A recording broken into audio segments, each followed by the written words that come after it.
Достор, ассаламу алейкум, кандайсыздар? Назарыңыздарда кайрадан эле Ош реклама каналы.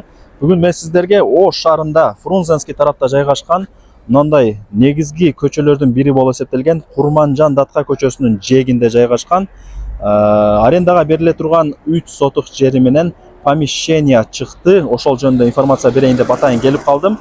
Биринчи эле болуп келүү жолун түшүндүрөйүн. Бул жак Фрунзенскийдеги Курманжан Датка көчөсү. Мына жакта Агахан менен Ломоносова мектеби бар, билесиздер. Бул жер болсо пожарный. Ошо эки мектептин жанында 3 сотук жери менен ушул помещение арендага берилип аткан кези. Кызыл китептери бар. 3 сотук дегенде кандай? Узун турасы кандай деп кызыгып аткан болсоңуздар, азыр жердин чертежун дагы кошуп коем. Өзүңүздөр дагы көрүп информация алсаңыздар болот.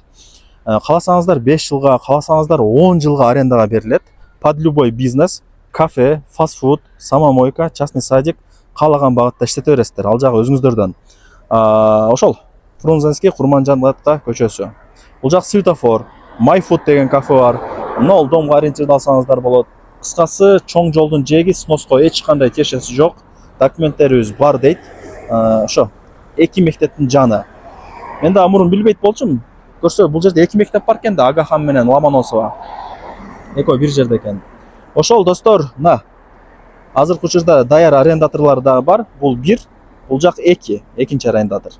Буларды чыгарып, кааласаңыздар 5 жылга, кааласаңыздар 10 жылга договорду түзүп, 1 этаж, 2 этаж, 3 этаж здания салып иштете бересиздер. Арендага берилет. Барыңыздарга ийгилик. Аренда баасы келишим баада, эсим номери экранда жазылуу.